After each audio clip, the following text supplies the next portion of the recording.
In this video, we're going to look at how the top producers choose their sounds and how it will change the way you produce. One producer who's a master of sound selection is Dez Wright. He's known for his synth samples, so that's where we're going to start.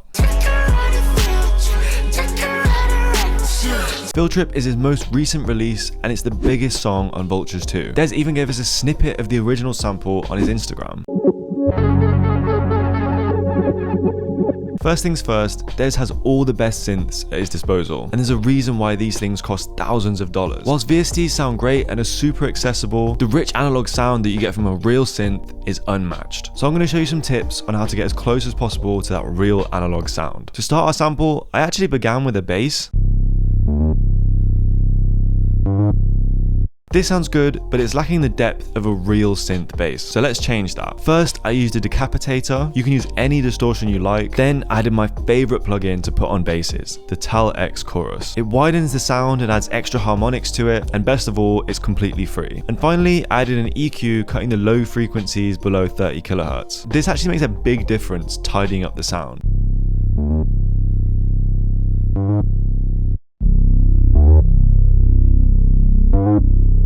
Next, we have the main sound, which on Field Trip was this plucky ARP. Dez likes to keep his samples simple, utilizing a small amount of standout sounds as opposed to layers and layers of textures. First, I opened up the Arturia Jupiter plugin and found this sound. This time, I added a decapitator using a preset to boost the mid frequencies, and I also added a tape delay, which is doing more than just adding an echo. Most people, myself included, when adding a delay, just set the time and leave it at that. However, with vintage delays like this, they can be used to add so much texture. First, I set the delay type to ping pong.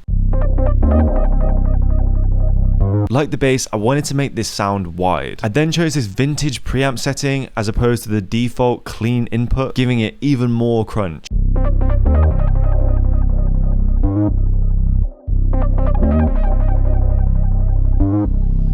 After that, Dez layered in a high-pitched sound for contrast, and I wanted to use this to bring up my next sound selection trick. For the most part, we use vintage synths to make samples. Ones like the Jupiter, Juno, and Prophet. When these synths were released, there was no portal or granular effects, and I think a mistake a lot of people make is using these types of effects without thinking where they want to take the sample. Of course, I love using things like portal, and even Dez has pedals like the Microcosm, but not using those can, in my opinion, lead to a more authentic vintage sample. Now you're probably thinking, how else am I going to add texture? Well, you can use this easy trick. First, you need a sound. Then grab a delay. Changing the delay time whilst audio is playing will create a detuned pitch shifting effect. This would usually be done with an LFO attached to the delay time on a synth. However, I did it with a fruity delay, manually shifting the delay time.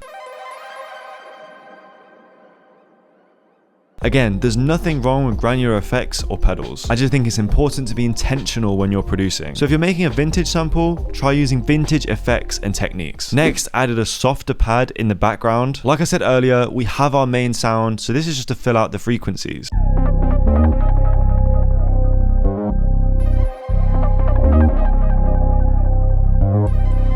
Again, doing this with purpose is so important. If we already have harsh sounds at the forefront of our sample, we need some softer ones in the background, filling the space that's not being filled currently. Finally, on Field Trip, Dez added a switch up section. I changed the bass line, used the main ARP as a reversed accent, and changed the pad.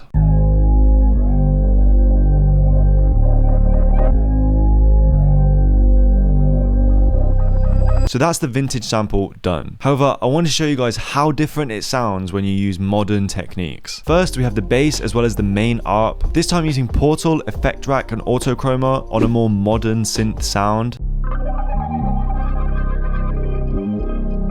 Next, I added the background pad as well as a high texture.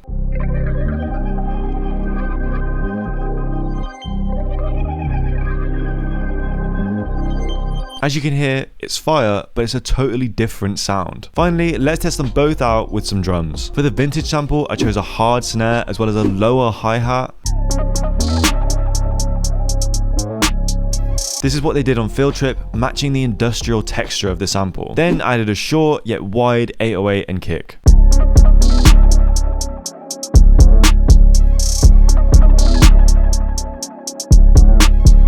For the modern sample, I switched the snare for a rim and the lower hi-hat for a higher, lighter one. And finally, I used a Z808 instead of the more unique wide one. I added an additional hi-hat and there's no kick.